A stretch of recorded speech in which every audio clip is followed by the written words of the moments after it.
Why don't you sit here? Bill can sit here. Well, thank you. Before we get started, I think there were some pioneers. Of course, we have the pioneers here on stage, but there were some other really important pioneers in the video we just saw, and a couple of them are here in the audience. So, Mitch Kapor, who is a regular at D, could you just stand up and wherever you are, there he is.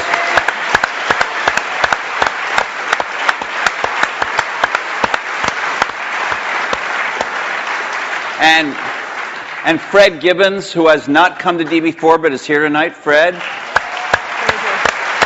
There's Fred. Right there. And I don't know if he's in the room, but I do want to recognize our fellow journalist, Brent Schlender from Fortune, who did to my knowledge, the last joint interview these guys did. It was not on a stage, but it was a Fortune magazine interview. Brent, I don't know if you're in the room. If you are, can you stand? Maybe he's... Oh, way back there. Way over there?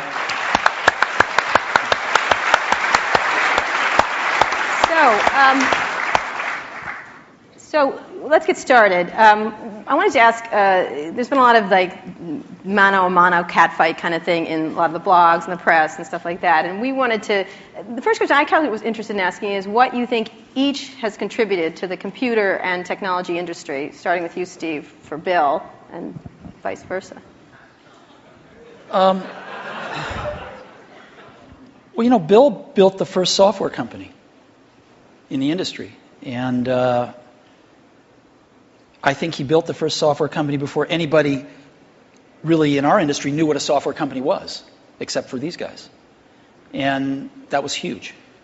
That was really huge. And the business model that they ended up pursuing turned out to be the one that worked really well, for the industry. Mm-hmm. So I think, but the biggest thing was Bill was really focused on software before almost anybody else had a clue that it was really the software.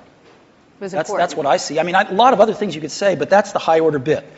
And I think building a company is really hard, and it requires your greatest persuasive abilities to hire the best people you can and keep them at your company and keep them working, doing the best work of their lives, hopefully. And Bill's been able to stay with it for all these years. So, Bill, how about the contribution of Steve and Apple? Well, first I want to clarify, I'm not fake Steve Jobs.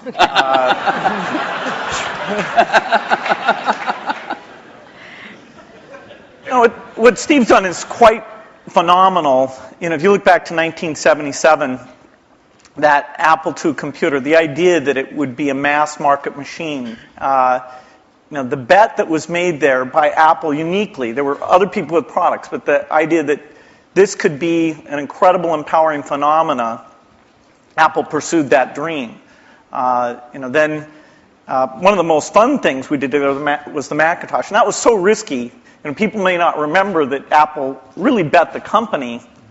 Lisa hadn't done that well, and some people were saying, okay, that general approach wasn't good. But the team that Steve built, even within the company, to pursue that, even some days it felt a little ahead of its time. I don't remember that Twiggy disk drive. 128K. Yeah. The Twiggy disk drive, yes. Steve gave a speech once, which is one of my favorites, where he talked about, in a certain sense, we build the products that we want to use ourselves. So he's really pursued that with incredible taste and elegance that has had a huge impact on the industry. And his ability to always come around and figure out where that next bet should be has been phenomenal. Apple literally was failing when Steve went back and reinfused the innovation and risk-taking that have been phenomenal. So the industry's benefited immensely from his work. We've both been lucky to be part of it, but I'd say he's contributed as much as anyone. We've also both been incredibly lucky to have had great partners that we started the companies with, and we've attracted great people.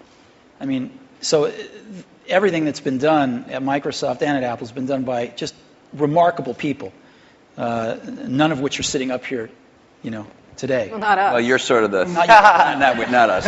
And You're in a way you're the stand-ins for all those other people. in a way we are.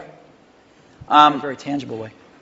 So Bill mentioned the Apple II in 1977 and 30 years ago, and there were a couple of other computers which were aimed at the idea that average people might be able to use them. And looking back on it, a really average person might not have been able to use them by today's standards, but it certainly broadened the base of who could use computers. I actually looked at an Apple ad from 1978. It was a print ad that shows you how ancient it was, and it said thousands of people have discovered the Apple computer. Thousands of people, and it also said, you don't want to buy one of these computers where you put a cartridge in. I think that was a reference to one of the Atari or something. Oh, no. You want a computer you can write your own programs on. And so the world, and obviously people We had some very strange ads back then. We had one where it was in a kitchen, and there was a woman that looked like the wife, and she was typing in recipes on the computer with the husband looking on approvingly in the back. Yeah. Stuff like that. Yeah, how did that work for you? I don't think well. So, but just think back to, I know that you started Microsoft prior to 1977. I think Apple started the year before in 76. Microsoft in 74 was when we started writing the 75. basic. And then, then we did shipped the basic in 75. Okay. Most people, some people here, but I don't think most people know that there was actually some Microsoft software in that Apple II computer. Do you want to talk about what happened there, or how that occurred? Yeah, there'd been the Altair and a few other companies, actually about 24, that had done various machines. But the 77 group included the PET, TRS-80, Commodore. and Commodore PET. TRS-80, and the Apple II.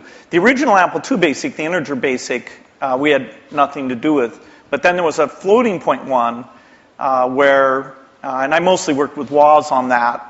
Let me tell this story. Okay. So my partner, we started out with this guy named Steve Wozniak, brilliant guy. He writes this BASIC that is like the best BASIC on the planet. It does stuff that no other BASIC's ever done. You don't have to run it to find your error messages. It finds them when you type it in and stuff. It's perfect in every way, except for one thing, which is it's just fixed point, right? It's not floating point. And so we're getting a lot of input that people want this BASIC to be floating point. And like we're begging Woz, please make this floating point. Who's we? How many people are in Apple? Well, me. Yeah. We're begging Woz to make this floating point. And he just never does it, and he wrote it by hand on paper. I mean, he didn't have an assembler or anything to write it with. It was all just written on paper, and he'd type it in. He just never got around to making a floating point. Why? Well, this is one of the mysteries of life. I don't know, but he never did. And so, Microsoft had this very popular, really good floating point BASIC that we ended up going to them and saying, help. And how much was I think you were telling us earlier. That was $31,000. That Apple paid you for the floating point BASIC. And I flew out to Apple. I spent 2 days there getting the cassette. The cassette tapes were the main ways that people stored things at the time. Right. And, that was fun. I think the most fun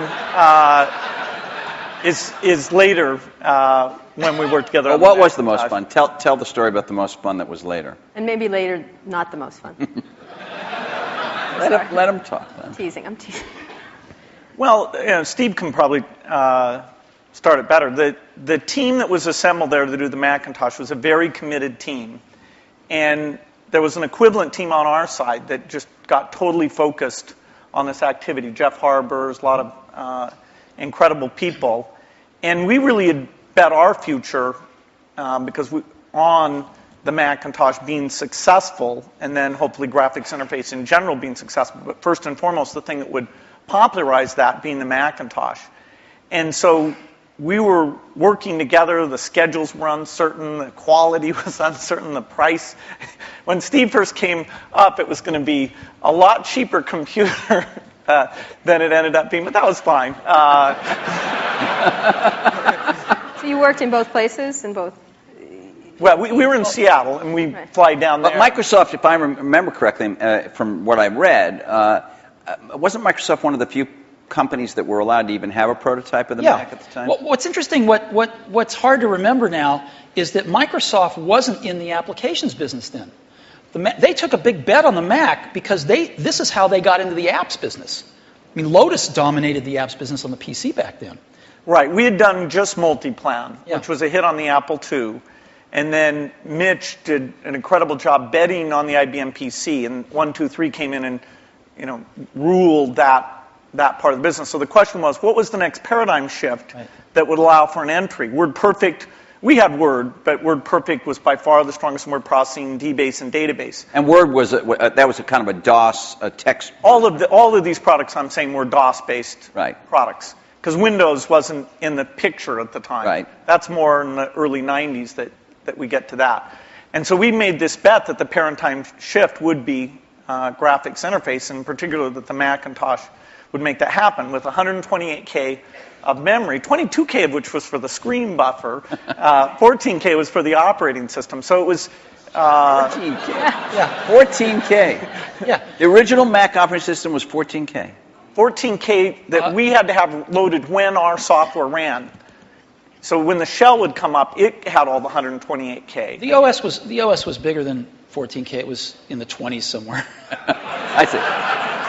So when we ship these computers now with a gigabyte, 2 gigabytes of memory, and nobody remembers 128K. I remember that. I remember paying a lot of money for computers with 128K in those days.